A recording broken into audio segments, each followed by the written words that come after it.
नमस्कार दोस्तों। कहानियों की श्रृंखला में आज सुनेंगे हिंदी की सशक्त कथाकार मधु कांकरिया जी की कहानी चूहे को चूहा ही रहने दो। तो आइए सुनते हैं कहानी। यदि जिंदगी का मकसद जिंदगी के भेदों तक पहुंचना है तो यह कथा आपको कई भेद देगी। पर खुदा न खास्ता यदि आपकी सोच और दृष्टि की रेंज थोड़ी देर के लिए गड़बड़ा जाए और कथा महज एक ऐन्द्रिक कथा बनकर रह जाए तो बहुत संभव है वह भेद किसी बालू के ढूह की तरह ही भरभरा कर ढह जाए। बहरहाल उम्मीद पर कहानी की दुनिया कायम। तो किस्सा कोताह यह कि कहानी की शुरुआत में एक नायिका है जो हिमालय के संपूर्ण वैभव को पहली बार देख मचल उठी है। आज से पहले उसने इतना वैभव कभी नहीं देखा था।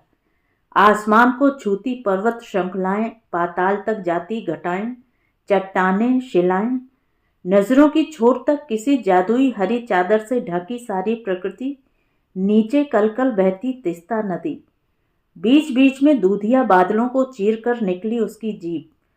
उत्तेजना, आश्चर्य और खुशी के अतिरेक में वह चीख उठती, ओह कितना अद्भुत, कितना स्वप्निल, पूर्णम इदम, यही पूर्ण है।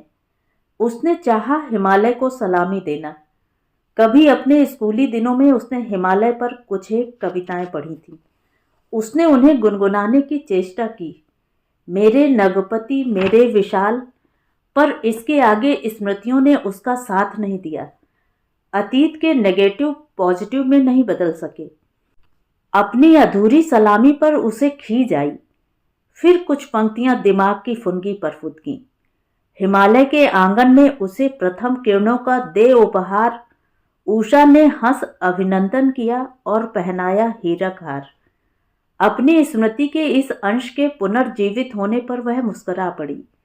दिमाग पर अब और जोर देने की बजाय उसने स्वयं को पूरी तरह हिमालय के हवाले कर दिया।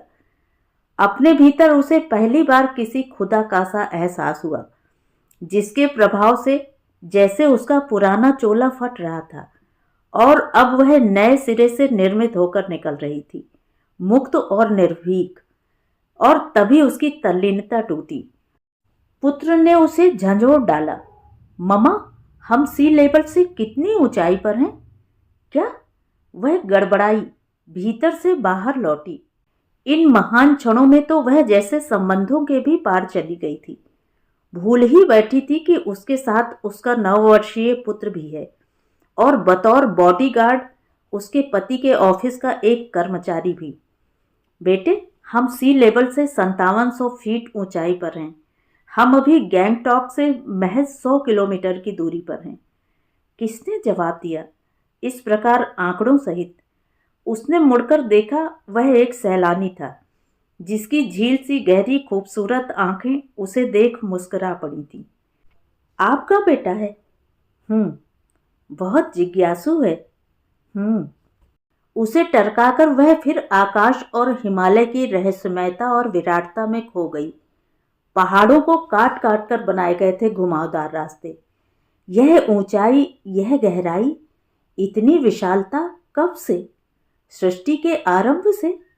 ये चट्टानें किसी भीमकाय जानवरों की हड्डियां जो कभी जीते जागते थे, उन्हीं की मांस हड्डियों की परतें जो जमते जमते चट्टानें बन गईं। ऐसे ही क्या कई चट्टानें उसके भीतर नहीं? बेहतर है कुछ भी भीतर नहीं जमने दिया जाए। पहली बार उसने महसूसा वह किसी भी आंतरिक भय से मुक्त थी और उन्हीं भय मुक्ति के क्षणों में उसने अपने साथ आए कर्मचारी से निर्णायक स्वरों में कहा, आप गैंगटॉक टैक्सी स्टैंड से ही वापस कोलकाता लौट जाएं।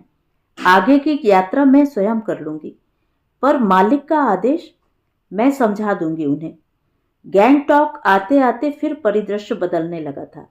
ज्यों ज्यों जीप ऊंचाई पर बढ़ती जा रही थी, धुंध भी बढ़ती जा रही थी। युवती ने आश्चर्य से देखा ऊपर की ओर। आसमान का टटका नीलापन किसी ने चुरा लिया था। आसमान सफेद था, एकदम शुभ्र, धवल दूधिया बादलों से ढका हुआ। उसने नीचे घाटियों की ओर देखा। आश्चर्य, वहां भी कुछ नहीं था, सिर्फ दूधिया बादल। पूरा परिदृश्य पत्ता पत्ता बादल में था। यहाँ ऊंचाई पर धरती आकाश नहीं, पहाड़ और आकाश मिलते हैं, बादल मिलवाता है उन्हें। युवती पुलकित थी। चित्रकार की उस अद्भुत कलाकृति ने उसकी समस्त इंद्रियों में सौंदर्य ही सौंदर्य भर दिया था। उसके भीतर अद्भुत विचार भरने लगे। यदि कोई हत्यारा देख ले आत्मा के कलुष को धो डालने वाले इस अलौकिक सौंदर्य को हिमालय के संपूर्ण वैभव के साथ, तो क्या फिर कर पाएगा वह किसी की हत्या? उसके अचेतन में अमेरिका और ओसामा बिन लादेन झांक गए। युद्ध, दंगे, महामारी, बम, भुखमरी, छीना झपटी, चोरी चकारी, हारी बीमारी के माहौल में ही पनपते हैं हत्या जैसे विचार। काश इस सौंदर्य का कुछ भी अंश अपने साथ ले जा पाती वह। विचारों का सैलाब उसे अपने भीतर लौकिक से पारलौकिक बनाने लगा था कि पुत्र ने फिर लंगी मारी। ममा, आज की शाम हम कहाँ चल रहे हैं? अंकल ने बताया है कि बस 15 मिनट में ही आने वाला है गैंगटॉक। पुत्र का उतावलापन। आज की शाम तो आप सिर्फ लोकल साइट सीन ही देख पाएंगे जनाब। झांगू लेक तो कल ही जा पाएंगे आप। पास ही बैठे सैलानी ने फिर उसका उद्धार किया। इस बार गर्दन को एक विशेष कोण पर मोड़कर उसने अपनी बड़ी बड़ी बादामी आंखें उस पर टिका दी। करीब 30-32 की उम्र का एक चमकता चेहरा, लंबा कद, बौद्धिक आंखें, खिलाड़ियों का इकहरा बदन, लेनिन मार्का दाढ़ी, सब मिलाकर भारतीय और तिब्बतीय संस्कृति का मिला जुला आले दर्जे का रूप। यह बार बार मेरी प्रॉक्सी क्यों दे रहा है? युवती ने मन ही मन सोचा। यह युवती इस समय इतनी गहराई से क्या सोच रही है कि पुत्र तक से बेखबर है? युवक ने मन ही मन सोचा, पर प्रकट में दोनों चुप रहे। युवती ने अपने बिखरे बालों की एक लट जो उसके सामने आ गई थी, उसे पीछे की ओर धकेला। युवक ने अपनी पैंट की जेब से नीला रुमाल निकालकर उसे अपने चेहरे पर घुमाया। दोनों फिर हल्के से मुस्कुरा पड़े। जीप की रफ्तार अब रफ्ता रफ्ता धीमी हो रही थी। ठौर ठौर पर धूपी क्रिसमस के पेड़ और सुंदर सुंदर छोटे छोटे होटल, कहीं कहीं अपनी परंपरागत पोशाक में सिक्किमी युवतियां। युवती का पुत्र उमंग उमंगित हो चहचहाया, ममा, अब हम गैंगटॉक में आ गए हैं ना? युवती ने ड्राइवर से अनुरोध किया, आप हमें होटल 4 सीजन तक छोड़ दें। जी, वह तो रास्ते में नहीं पड़ेगा, एक्स्ट्रा चार्ज पड़ेगा। ठीक है, तो मैडम होटल 4 सीजन में ठहरी हैं। युवक ने मन ही मन सोचा। तभी उमंग बोल पड़ा, आप किस होटल में ठहरेंगे अंकल? मैंने तो अभी तक कहीं बुक ही नहीं करवाया है, देखें जहां जगह मिल जाए। युवक ने होठों को गोल करते हुए जवाब दिया, आप भी हम ही लोगों के होटल में आ जाइए ना, शायद वहां जगह मिल जाए। युवती ने भी सहमति में सुर मिलाया, हाँ, उमंग को भी आपकी कंपनी मिल जाएगी। Hotel 4 season. सैलानी को वहीं एक कमरा मिल गया था। उमंग खुश, पौ बारह। मामा से तो कहीं अच्छे श्रोता उसके ये अंकल ही हैं। Super uncle. अपने कमरे को देखकर उमंग फिर अपने अंकल की ओर चल दिया। देखें आपका कमरा कैसा है, बालकनी वाला है। आपने देखा अंकल, यहाँ कहीं भी आपको पंखे नहीं दिखेंगे। और हाँ अंकल, मैंने अभी तक यहाँ कोई भी काला कौवा, कबूतर, चिड़िया और तितली नहीं देखी। ऊंचाई की वजह से ना। अंकल, बस आधे घंटे में निकल चलते हैं। 4:30 बजे तक निकले तो भी इधर उधर के साइट सीन्स तो देख ही लेंगे। चलिए किसी जीप वाले अंकल से बात कर लेते हैं। तुमने अपनी मम्मा से पूछ लिया है? पहली बार इस एक तरफा संवाद में उसने हिस्सा लिया। हाँ अंकल, मम्मा से पूछ आया हूँ। होटल मैनेजर के सहयोग से उमंग और सैलानी एक साझी जीप कर लेते हैं। शाम, पहाड़ी इलाके जहाँ सांझ के पूर्व सांझ घिर आती है। जीवन के सारे चिन्ह, सारे स्पंदन 8 साढ़े 8 बजे तक सिमट जाते हैं। जीप ड्राइवर आगाह कर देता है, 6 बजे के बाद यहाँ सारे व्यू पॉइंट बंद हो जाते हैं मैडम। बारिश, दुर्गम सकरे, घुमावदार रास्ते और अंधेरा, आवाजाही बंद हो जाती है। युवती फिर तल्लीन, सभी दबावों से मुक्त, अपने भीतर की उन तरंगों को पकड़ने में आत्मलीन जो ऐसे अवसरों पर उसके भीतर तरंगित हो उठती थी कि तभी ड्राइवर की आवाज से तंद्रा भंग हुई उसकी। उतरिए, असेंबली हाउस आ गया है। ये देखिए, ये है गैंगटॉक का सबसे ऊंचा व्यू पॉइंट। इसे सुसाइड पॉइंट भी कहते हैं। जिन्हें मरना होता है यहीं से छलांग लगाते हैं वे। अरे सच बता रहा हूं, कई लोगों ने छलांग लगाई है, तभी ना इसका नाम पड़ा है सुसाइड पॉइंट। क्या? युवती जैसे बिखर गई। इतने सर्वोत्तम सौंदर्य और जीवन आग्रही प्रकृति के बीच भी क्या कोई मरने की सोच सकता है? यहां तो मुर्दे भी जी उठे। न गर्द, न गंदगी, न भूख, न भिखारी, न दंगा फसाद, न महामारी, और न ही कोलकाता की तरह सड़कों पर ही रिश्ती पिस्ती जीवन की हिचकियां लेती अधमरी अपाहिज मानवता। हे भगवान, ऐसी जगह भी सुसाइड! जाहिर था युवती इतने भव्य सौंदर्य और सुसाइड के बीच संगति नहीं बैठा पा रही थी। सुसाइड शब्द सुन युवक भी रोमांचित और विचारशील हो गया था। किसी दार्शनिक की तरह उसने कहा, कोई जरूरी नहीं कि इतना सौंदर्य जीवन के प्रति राग ही पैदा करे, वह विराग भी तो पैदा कर सकता है। एक बार दो मित्रों ने एक साथ किसी अति भव्य रमणीय स्थल को देखा। पहला उसे देख पगला गया, सहन नहीं कर पाया इतने भव्य सौंदर्य को। उसने वहीं से छलांग लगा ली। मुझे मेरा प्राप्य मिल गया, अब इस दुनिया में मेरे लिए देखने लायक कुछ भी नहीं बचा। जबकि दूसरे मित्र ने उसी समय संकल्प लिया, हम अपने देश को भी इतना ही सुंदर बनाएंगे और उसके लिए मर मर कर जन्म लेंगे। तो मैडम, यह तो अपना अपना सोच और नजरिया है चीजों को देखने का। युवक संतुष्ट था। पहली बार उसने युवती से कुछ प्रभावशाली वार्ता की थी। जीप फिर आगे बढ़ने लगी, लेकिन अब युवती आत्मलीन नहीं थी। बीच बीच में कई दूसरे व्यू पॉइंट भी देखा उन्होंने, पर युवती के मन में विखंडन की शुरुआत जो हुई वह थमी नहीं। वह लगातार जीवन, मृत्यु और अमरत्व जैसे प्रश्नों पर विचारों की जुगाली करती रही। और तभी उसके ख्यालों में कौंधा कि अभी कुछ दिन पहले उसने किसी स्थानीय अखबार में पढ़ा था कि एक कलकत्ता वासी ने सिर्फ इस कारण आत्महत्या कर ली थी कि उसे उसकी भतीजी की शादी में जाने का आमंत्रण नहीं मिला था। क्या यह जीवन का अपमान नहीं? उसने स्वयं से पूछा। जैसे जिंदगी नहीं कोई सिगरेट हो कि मन माफिक नहीं मिला तो बुझा दी। फिर स्वयं ही जैसे जवाब मिल गया उसे। पर रहस्यमय मन कौन पा सका है इसकी था। करीब आता होटल और उमंग की उतावली।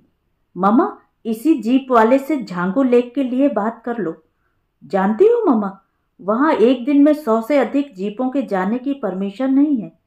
जीप वाला हंस पड़ता है, एक खुरदुरी हंसी। नंबर की चिंता नहीं है मुन्ना, फिक्र की बात तो यही है कि कल भी आज की तरह गहरा कुहासा मिला तो रास्तों को बंद भी किया जा सकता है। मिलिट्री की परमिशन नहीं भी मिल सकती। झांगू लेक का सारा इलाका डायरेक्ट मिलिट्री के कंट्रोल में है। क्या परमिशन नहीं भी मिल सकती है? ओह नो, भगवान ऐसा ना करे। बड़ी मुद्दतों बाद तो बना यह प्रोग्राम, वो भी आते आते कैंसिल ही हो जाता यदि उमंग भूख हड़ताल ही नहीं कर बैठता। ठीक अंतिम दिन दिल्ली से कोई बड़ी पार्टी आ गई थी। उमंग के पिता ने तो प्रोग्राम कैंसिल ही कर दिया था। यह तो उमंग अड़ गया तो हारकर उन्होंने अपने स्टाफ को साथ भेजा। अब तो शायद जिंदगी भर नहीं आना हो गैंगटॉक। युवती एकदम मायूस हो उठी थी। युवक उसे आश्वस्त करता है, देखिए सब ठीक हो जाएगा। Let's hope for the best. उम्मीद उम्मीद। अलबेली सुबह, टापुर टुपुर बारिश और मीठी खबर। मिलिट्री से सिग्नल मिल गया है, अब जा सकती हैं आप झांगू लेक। Cheer up. शब्द शब्द से झड़ता उत्साह। सच? वह झूम उठी। सारी रात उठकर देखती रही थी बारिश को। चलिए इसी खुशी में इकट्ठे चाय पीते हैं। आइए अंदर आ जाइए। क्या? युवक का समीकरण पहली बार गड़बड़ाया। कहीं यह वह तो नहीं? साहसिक सौंदर्य के आवरण में लिपटी गंदी तृष्णा उड़ते उड़ते बादलों की तरह आकर खबर दे देना एक बात है, पर इस प्रकार भोर के सन्नाटे में निपट पहाड़ी एकांत में अकेली महिला के साथ बंद कमरे में बिना किसी वजह यौवन के स्वप्न जगाती युवती और मध्यम वर्गीय संस्कार। युवक आसमान की ओर ताकने लगा, जैसे वहीं से मिलेगा कोई सिग्नल। युवती हंस दी, गुड़ की भेली सी मीठी हंसी। भीतर आ जाइए, उमंग को भी उठा देती हूँ। उमंग उठो, देखो अंकल आए हैं। कितनी अच्छी खबर लाए हैं, झांगू लेक के लिए परमिशन मिल गई है। उमंग कुनमुनाया, मिल गई परमिशन? युवक थोड़ा सहज हुआ, जैसे उमंग नहीं, दोनों के बीच कोई सेफ्टी बल्ब जल उठा हो। आधे घंटे के भीतर ही जब तीनों तैयार होकर इकट्ठे होटल के बाहर निकले, तो जाने क्यों रिसेप्शन पर कमरे की चाबी जमा करते वक्त युवक को लगा जैसे वहां होटल का स्टाफ नहीं, आंखें ही आंखें हो चहुं ओर। बढ़ती जीप झांगू लेक की ओर, निरंतर ऊंचाई पर होते जाने के एहसास से पुलकित, रोमांचित और उत्तेजित युवती दोनों पर्वत श्रृंखलाओं और कांटा कांटा रास्ते के बीच दौड़ती जीप और बीच बीच में ऊपर से गिरते पहाड़ी झरने। युवती ने ऐसे चित्र अभी तक सिर्फ कैलेंडर में ही देखे थे, आज इन्हें साक्षात देख वह विस्मित थी। ओफ, जिसने प्रकृति का वैभव नहीं देखा वह सबसे दरिद्र। लेकिन उससे विपरीत मनः स्थिति उमंग की। ड्राइवर और रास्तों की तरफ देखते ही वह किसी जानवर की तरह भयभीत हो जाता।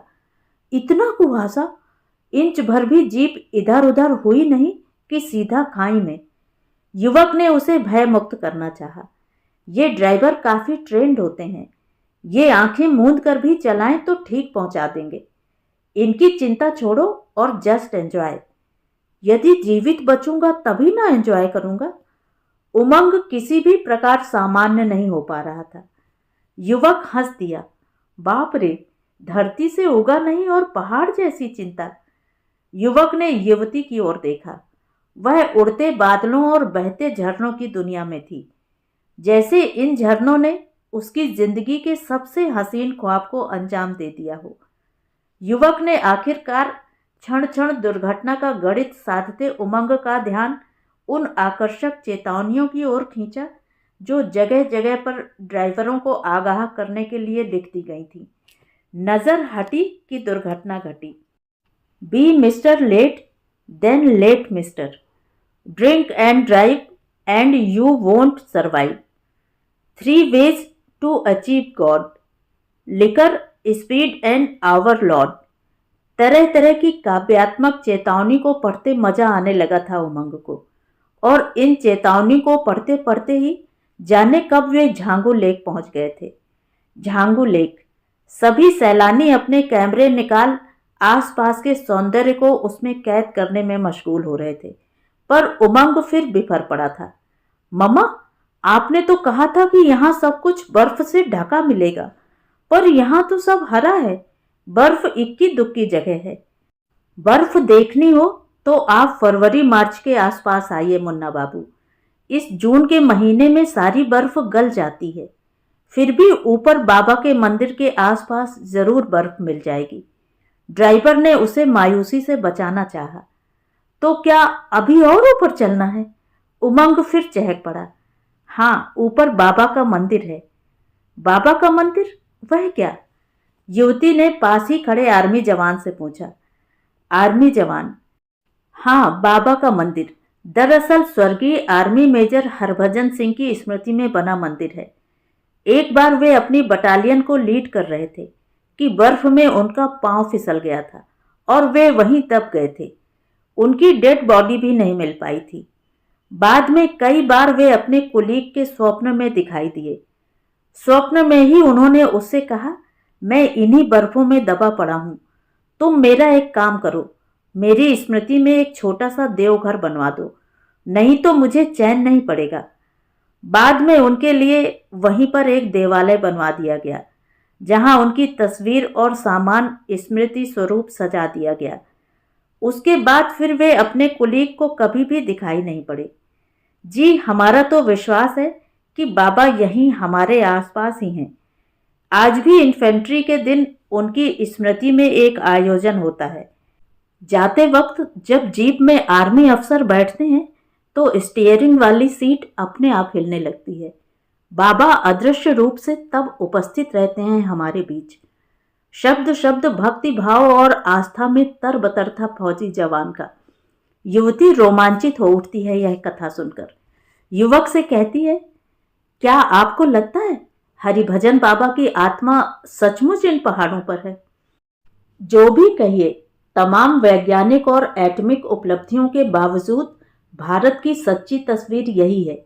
सहज विश्वास आत्माओं में, पुनर्जन्म में, स्वप्न में, किंवदंतियों में, अंधविश्वासों में, चमत्कारों में, धार्मिक आस्थाओं में। देख नहीं रही हैं आप? इतनी ऊंचाई पर भी बुद्धिस्ट लोगों की इन पताकाओं को जरूर अपनी किन्हीं मुरादों के लिए ही फहराई गई होंगी ये पताकाएं। जवाब सुनकर युवती प्रभावित। उमंग और युवक कैमरा लिए चतुर्दिक बिखरी सुंदरता को कैमरे में कैद करने में लगे रहे और युवती घूम घूम कर बाबा के मंदिर की लोक आस्थाओं का जायजा लेती रही। बाद में उतरते वक्त देखा था युवती ने, प्रायः हरेक जीप वाले ने अपनी जीप में हरभजन सिंह बाबा की छोटी सी माला पहनाई तस्वीर अपने सामने लगा रखी थी।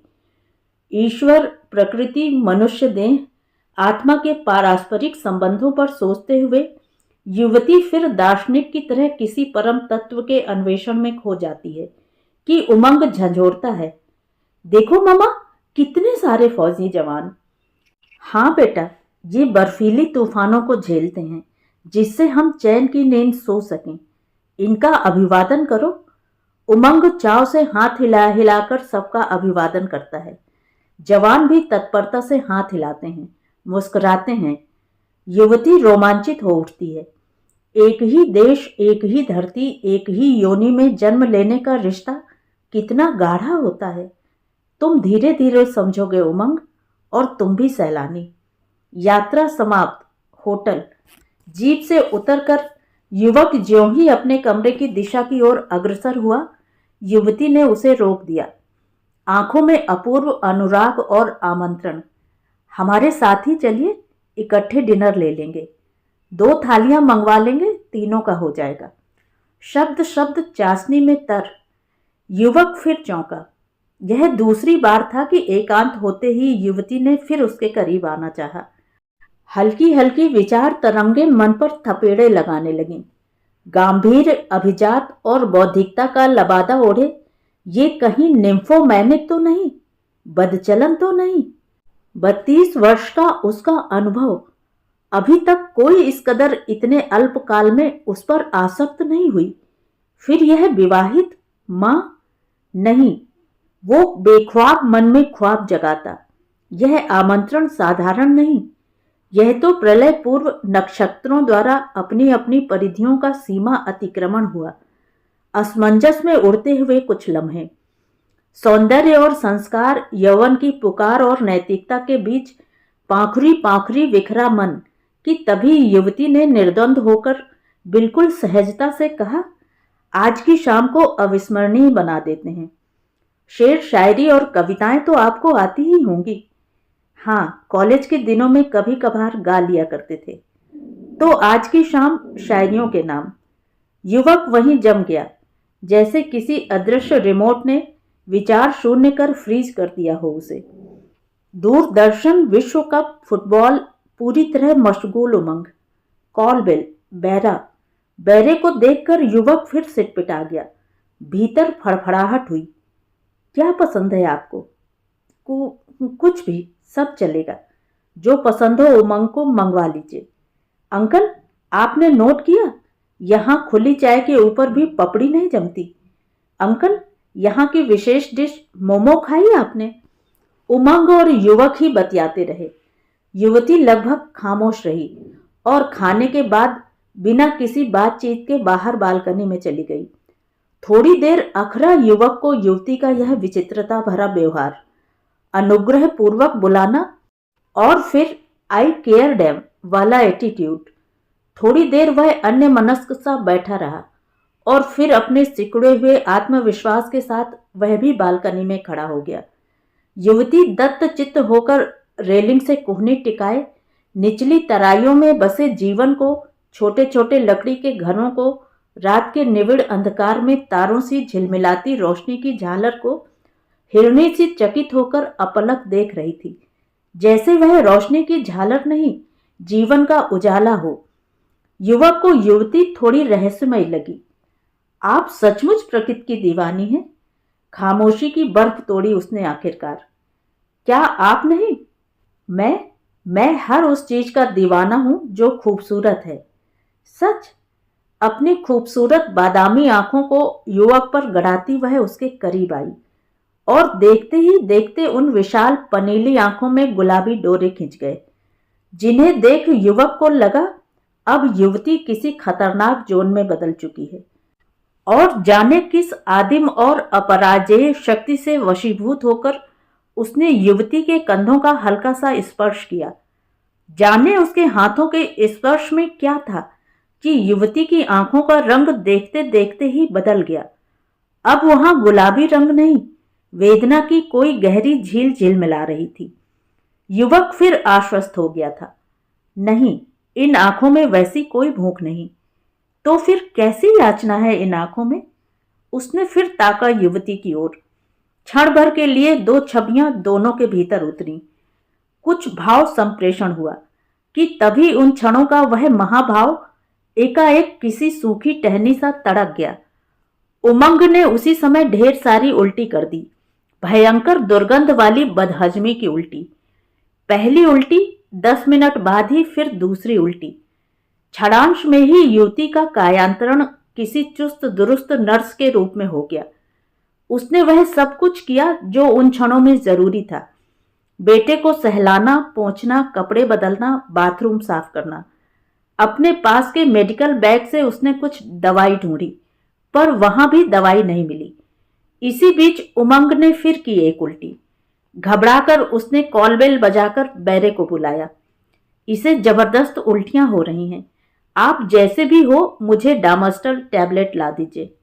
घबराने की कोई बात नहीं है, इसने जरूर झांगू लेक को जूठा किया होगा। झांगू लेक को जो भी जूठा करेगा, पहाड़ की देवी उसे इसी प्रकार सजा देती हैं। भरपूर पहाड़ी विश्वास और आस्था के साथ जवाब दिया उसने। उमंग उत्तेजित हो उठा। नहीं, मैंने झांगू को जूठा नहीं किया। मैं तो करीब तक भी नहीं गया, बस दूर दूर से ही देखता रहा उसे। उमंग को शांत कर युवती फिर बैरे से दवाई लाने का आग्रह करती है।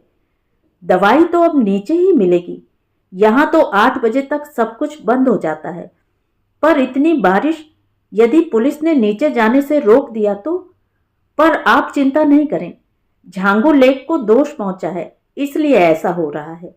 मैं उसे चाय और नमक का घोल बनाकर देता हूं, उल्टी रुक जाएगी। बैरे के जाते ही युवती का शहरी मन फिर आशंकित हो उठा। अजनबी पहाड़ियां, दुर्गम बंद रास्ते, बारिश। रात यदि उल्टियां नहीं रुकी तो इसके पिता तो चीर ही देंगे। ऑफिस के स्टाफ को भी मैंने विदा। मन ही मन सारे देवी देवताओं को गुहारते हुए उमंग को थोड़ा सा इलेक्ट्रॉल पाउडर दिया और दम साधे घड़ी की टिक टिक की ओर देखती रही। 6 मिनट, 7 मिनट, 10 मिनट। अंतिम उल्टी 10:13 पर हुई। क्षण क्षण गणित साधती वह, फिर गणित गड़बड़ा गया उसका। उमंग ने फिर 2 बार उल्टी की, पर इस बार अन्न की नहीं, खालिस पानी। हे भगवान, इतना पानी निकल गया, कहीं डिहाइड्रेशन न हो जाए। उमंग के सिरहाने बैठकर वह उसके माथे पर यूं हाथ फेरने लगी जैसे अपनी सारी शक्ति उसके भीतर उड़ेल देना चाहती हो। रह रहकर बैरे की आवाज कान में गूंजने लगी। सारे रास्ते बंद हैं। युवक भी, जो इस बीच आसपास के डॉक्टर की खोज में निकल पड़ा था, वापस आ गया। पुलिस ने नीचे जाने से रोक दिया, रास्ते बंद हैं। इसी बीच बैरे ने आकर उसे डामस्टल टैबलेट पकड़ाई। दूसरे होटल के किसी टूरिस्ट के पास से लाया हूं। मिल गई टैबलेट। उस छोटी सी टैबलेट को देखकर युवती यूं खुश हुई जैसे उन क्षणों कोई देवता मिल गया हो, मानवीय पीड़ा से मुक्ति का देवता। उमंग, दवाई लो, अब चिंता की बात नहीं है, अब दवाई अपना काम करेगी। दवाई देकर थोड़ी आश्वस्त हुई और उन ढीले पड़ते तनावपूर्ण क्षणों में हठात युवती की विस्मृत दृष्टि चेतना में कौंधा। इतने फौजी जवान देखे उसने, कैसे माएं भेजती होंगी उन्हें मोर्चे पर, कहां से लाती होंगी वह जिगरा। भीतर कुछ पिघला और उसने सोए हुए उमंग के सिर पर हाथ फेरा। युवती की एक निगाह घड़ी पर, एक उमंग पर, हिलता सीना उमंग का। बत्ती बुझाती उसने, नाइट लैंप जला दिया। 10 मिनट, 20 मिनट, 25, 30 मिनट, क्षण क्षण एक युग जैसे बीता। अब आश्वस्त है युवती। नींद की नदी में धीरे धीरे हिचकोलें खा रहा है उमंग। कृतज्ञता में फिर हाथ जुड़ गए। राहत की सांस ली उसने, जैसे किसी गहरी दमघोटू सुरंग से बाहर निकली हो। युवक भी मुस्कुराया, धीरे से फुसफुसाया, अब चिंता की कोई बात नहीं है, नींद आ गई है, अब सुबह ही उठेगा। सघन सन्नाटा, घड़ी की टिक टिक। 5-6 मिनट निस्तब्ध खामोश बैठकर अब युवक उठ खड़ा हुआ। अब आप बेफिक्र रहिए, आराम कीजिए, मैं भी अब चलूं। दिलों से दूर न जाओ, बहुत उदास है रात। सितारों सामने आओ, बहुत उदास है रात। उमंग की बदहजमी से जो प्रेम कथा अल्पकाल के लिए नेपथ्य में चली गई थी, झमाझम बरसती रात में वह अब फिर दृश्य पटल पर उभरने लगी थी। खड़े होते युवक को देख युवती का दिमागी चैनल तत्परता से बदला। वह करीब आई। उस जादू भरे धुंधलके में अपने जनाना जादू का भरपूर इस्तेमाल करते हुए युवक की आंखों में झांका उसने। रुक जाइए, पता नहीं फिर कब आपकी दरकार पड़ जाए। शब्द शब्द सोम रस से पगा हुआ। दरकार? युवक की सतही चेतना ने उसे सावधान करना चाहा, पर उन्हीं क्षणों भीतर की गहरी अंतर्धारा से जैसे एक और आवाज निकली। बह जाने दो अपने को यौवन, प्रेम और जीवन के इस आदिम राग में। छोटी खामोशी, सोच की धूप छांव। उसने पलटकर फिर देखा युवती को, जैसे औरत के भीतर औरत खोजने की आखिरी चेष्टा कर रहा हो। पर उन आंखों में उसे कामुकता नहीं, वरन पूरा ब्रह्मांड ही समाया हुआ दिखा। क्या व्यक्ति वही विश्वास करता है जो वह विश्वास करना चाहता है? युवक फिर ठिठक गया, जैसे किसी मंत्र की शक्ति ने उसे वहीं जमा दिया हो और यौवन की उस धारा में बह जाने को प्रेरित कर रहा हो। युवती अब बाथरूम में। 10 मिनट की अधीर प्रतीक्षा। आदिम राग सा बजता युवक के भीतर। और जब वह निकली बाथरूम से तो युवक को लगा जैसे उस जादुई लाल गुलाबी से धुंधलके में वह किसी आदिम युग में पहुंच गया हो और उसके सामने अजंता की गुफा से कोई अप्सरा निकल रही हो। देह की भाषा बोलती हुई, मादकता की दीप शिखा सी लहराती, मंथर मंथर गति से आगे बढ़ती हुई। मौसम अब बदल गया था। वासना, प्रेम, सत्य, असत्य सब घुल मिल गए थे। खुशबू और ताजगी के झोंकों के साथ स्वप्न और यथार्थ की तरह एक छाया उसके करीब आई और उसके कंधों पर झुक गई। युवक के विचार पलटे। देह ही जीवन का सबसे ठोस सत्य, पहला यथार्थ। सम्मोहित होकर उसने युवती का चेहरा धीरे धीरे ऊपर उठाया। साथ ही भीतर की गहराई से एक क्षीण सोच भी ऊपर उठी। कौन विश्वास करेगा किसी पहाड़ी रात में किसी खूबसूरत युवती ने इस प्रकार उसे आमंत्रित किया था। मैंने तो अभी तक यही जाना था कि महान परंपरा और इतिहास वाले इस प्राचीन देश की हिंदुस्तानी औरतें सेक्स के मामले में पति तक को आगे बढ़कर आमंत्रित नहीं करती, गैर उन्हें छू तक नहीं सकते। क्या हिंदुस्तानी औरत प्रगति पर है या यह विजय उसके पुरुषार्थ की है? बहरहाल विचारों की उन छोटी छोटी तरंगों को जल कणों सा झाड़ते हुए उसने शुरुआती झिझक के बाद काम की उस साकार प्रतिमा को आहिस्ता आहिस्ता छुआ, फिर धीरे धीरे चूमना शुरू कर दिया। दुनिया की सारी प्रेम कथाएं, लोक कथाएं, परी कथाएं, जातक कथाएं इस रहस्य रोमांच कथा के सामने फीकी थी। आवेग, मादकता, उजास, उम्मीद, स्वप्न और यौवन की उस श्रृंखलता के 100 सूर्य वहां जगमगा रहे थे। पीलो पीलो मधु का प्याला, इसके कण कण में है ज्वाला।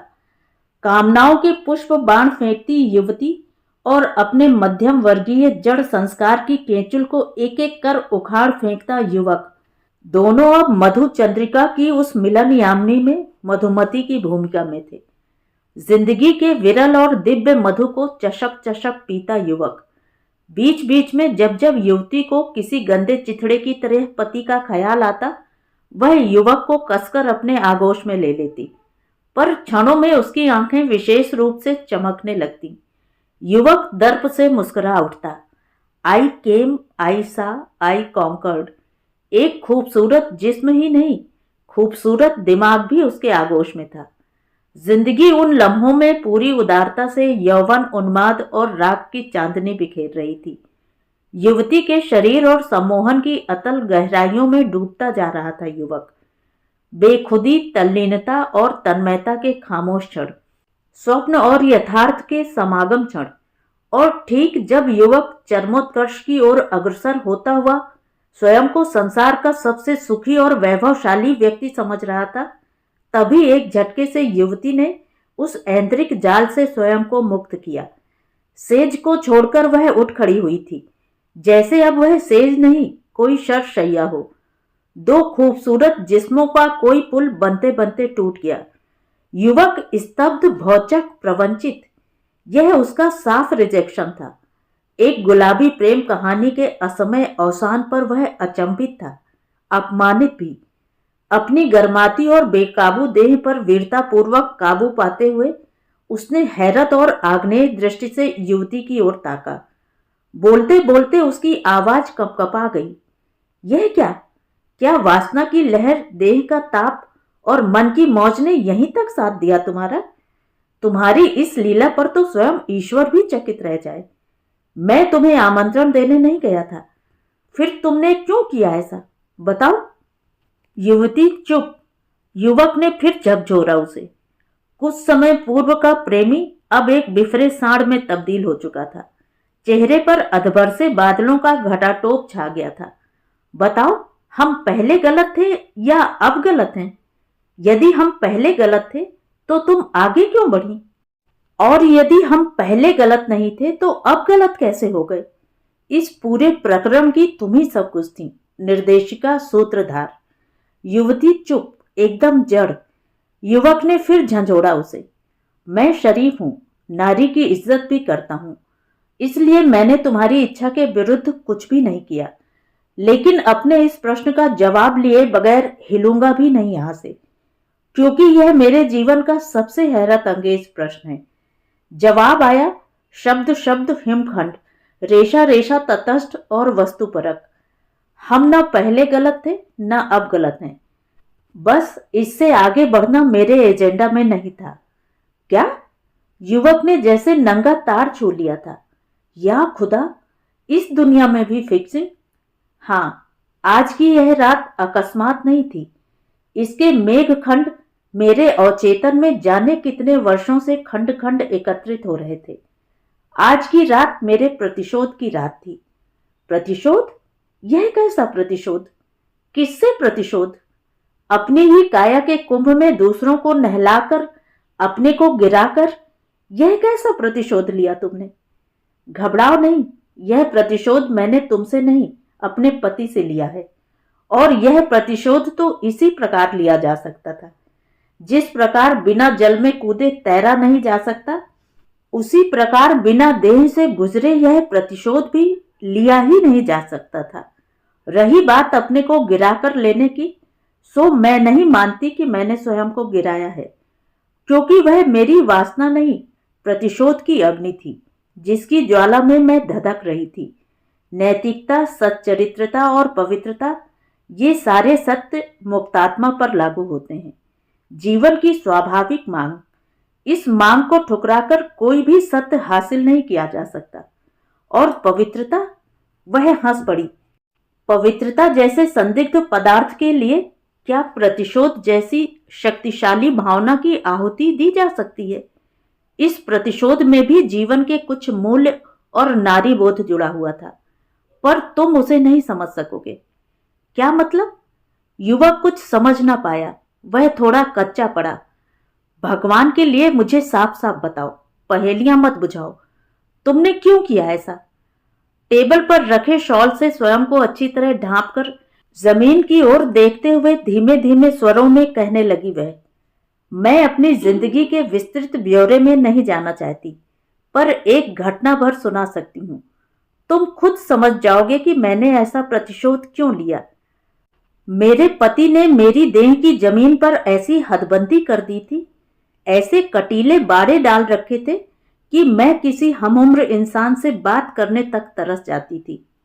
इंसान, ओह कितना जानदार और शानदार शब्द है। मेरा वश चले तो मैं संसार के सारे सुंदर इंसानों से घुलूं मिलूं, उनके विचार जानूं, पर मेरी जिंदगी में इस शब्द की कोई अहमियत नहीं थी। मैं हर मौसम में बंदनी थी, रोम के गुलामों से भी बदतर। एक बार मैंने अपने छोटे भाई के मित्र से हिम्मत करके हाथ मिला लिया, तो पति ने उसके जाने के बाद दीवार पर मेरे हाथों को रगड़ दिया, जिससे उसका स्पर्श मिट जाए। आज स्वयं को एक सीमा तक किसी गैर मर्द के हवाले करके मैंने अपने उसी अपमान का बदला ले लिया है। मुझे संतोष है कि मैं अब वह नहीं रही, उसकी परम पाकीज़ा, जो वह समझता है कि मैं हूं।